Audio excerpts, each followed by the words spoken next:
Kami dari kelompok 10 izinkan perkenalkan diri. Perkenalkan, nama saya Fidelia Swazara. Nama saya Rosalia Octaviolina. Nama saya Fatia Naira. Kami dari kelas A02 dengan program studi pendidikan khusus, Fakultas Keguruan dan Ilmu Pendidikan, Universitas Lambung Mangkurat dengan dosen pengaku, Dr. Ananda Setiawan, SPD, MPD, dengan mata kuliah kewirausahaan. Di sini kami ingin menjelaskan teori survei dan menjelaskan survei yang kami lakukan di salah satu pedagang risol. Sebagai berikut. Pertama, pengertian survei. Survei adalah metode pengumpulan data atau informasi dari kelompok orang, biasanya melalui pertanyaan tertulis atau wawancara, untuk memahami pendapat, perilaku, atau karakteristik tertentu. Survei sering digunakan dalam penelitian, bisnis, pemasaran, dan kebijakan publik untuk mendapatkan wawasan yang dapat digunakan dalam pengambilan keputusan. Bagian kedua, tujuan survei pasar. Tujuan utama dari survei pasar adalah untuk mengumpulkan data atau informasi yang akurat dan representatif tentang suatu kelompok atau populasi tertentu. Secara lebih rinci, tujuan survei mencakup: yang pertama, mengumpulkan informasi. Survei digunakan untuk mendapatkan data dari individu atau kelompok mengenai pendapat, sikap, kebiasaan, atau pengalaman mereka terhadap suatu topik tertentu. Kedua, menganalisis tren dan pola. Dengan melakukan survei, penelitian dapat mengidentifikasi tren atau pola dalam suatu populasi, sebuah perubahan, preferensi konsumen, atau kecenderungan perilaku sosial. Yang ketiga, membantu mengambil keputusan. Hasil survei sering digunakan untuk membuat keputusan yang lebih tepat dalam berbagai bidang seperti bisnis, pendidikan, kesehatan, dan kebijakan publik. Bagian ketiga, metode pengumpulan data. Jenis-jenis teknik pengumpulan data diantaranya sebagai berikut. Yang pertama, survei.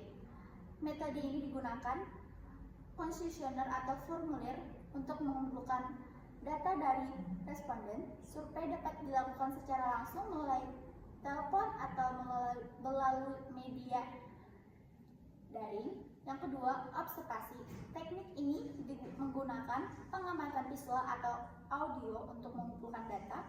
Observasi dapat dilakukan secara partisipan atau non-partisipan. Yang ketiga, wawancara. Metode ini menggunakan pertanyaan-pertanyaan terstruktur atau tidak terstruktur untuk mengumpulkan data dari informasi atau responden. Yang keempat, studi kasus.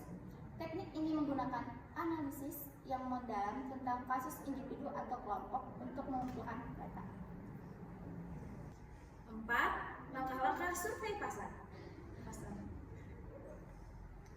4. Langkah-langkah survei pasar. Survei pasar adalah proses pengumpulan informasi tentang target pasar, pesaing, dan tren industri untuk membantu pengambilan keputusan bisnis. Berikut adalah langkah-langkahnya. Yang pertama, menentukan tujuan survei. Apakah ingin mengetahui preferensi pelanggan, harga pasar, atau pesaing? Tentukan indikator keberhasilan survei. Yang kedua, menentukan target pasar. Identifikasi segmen pasar atau usia, gender, lokasi, minat. Atau pilih responden yang mewakili pasar potensial. Yang ketiga, menentukan metode survei. Metode kuantitatif, kuesioner, polling, wawancara online. Metode kualitatif, wawancara mendalam, diskusi kelompok, observasi langsung. Yang keempat, menyusun pertanyaan survei. Pertanyaan harus jelas, singkat, dan relevan. Gunakan kombinasi pertanyaan tertutup atau pilihan ganda atau terbuka. 5. Pengumpulan data. Bagikan survei melalui online seperti Google Form, media sosial, atau offline, wawancara langsung. Pastikan jumlah responden cukup untuk mendapatkan data yang valid.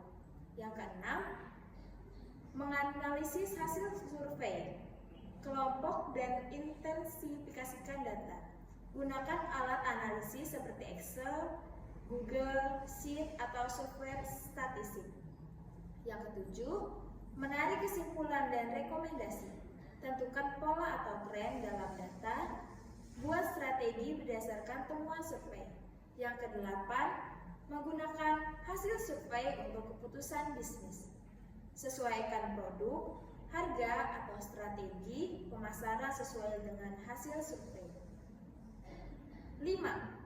Etika dalam survei pasar. Peran etika dalam penelitian survei sangat penting karena memastikan bahwa proses dan hasil penelitian dilakukan dengan cara yang bertanggung jawab, penuh rasa hormat, dan bermoral. Perlindungan peserta. Etika dalam penelitian survei terutama berfungsi untuk melindungi hak atau kesejahteraan partisipan penelitian. Integritas data. Praktis penelitian etis sangat penting untuk menjaga integritas pengumpulan dan analisis data. Privasi dan kerahasiaan. Melindungi privasi dan kerahasiaan responden survei merupakan kewajiban etika yang utama. Selanjutnya, alat dan teknik survei. Survei adalah metode pengumpulan data yang digunakan untuk mendapatkan informasi dari responden. Dalam pelaksanaannya, terdapat beberapa alat dan teknik yang digunakan untuk memastikan hasil yang akurat dan valid. Berikut penjelasannya. Alat survei, kuesioner, formulir berisi pertanyaan yang dijawab oleh responden baik dalam bentuk cetak maupun digital. Kedua, wawancara. Alat seperti rekaman suara, catatan tertulis, atau aplikasi wawancara yang digunakan untuk mencatat jawaban responden.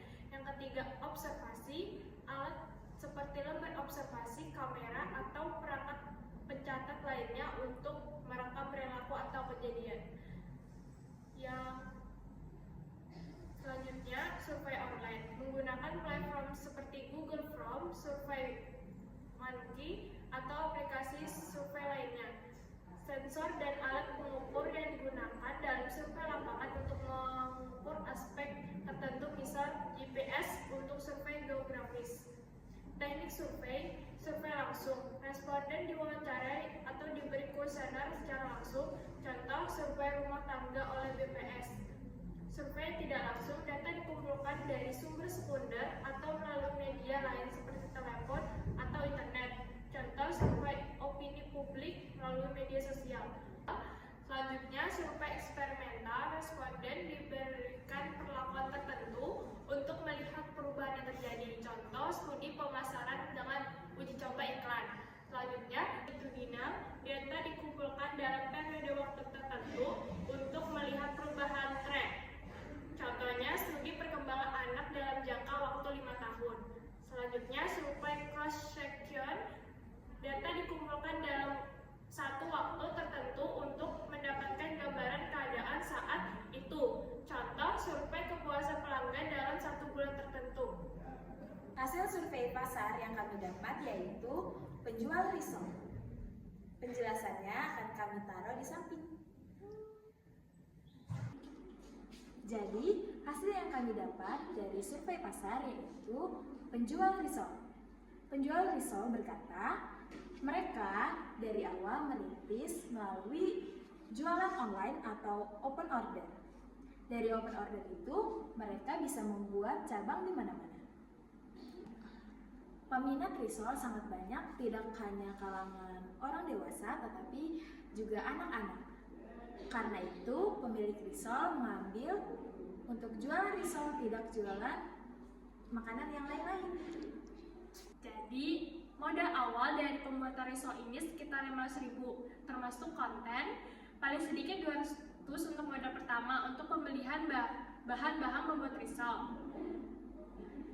Penghasilan sebulan itu sekitar 1 jutaan, dan hasil dari risol sendiri per minggunya bisa 1 juta, dan per bulannya bisa sampai 5 juta lebih.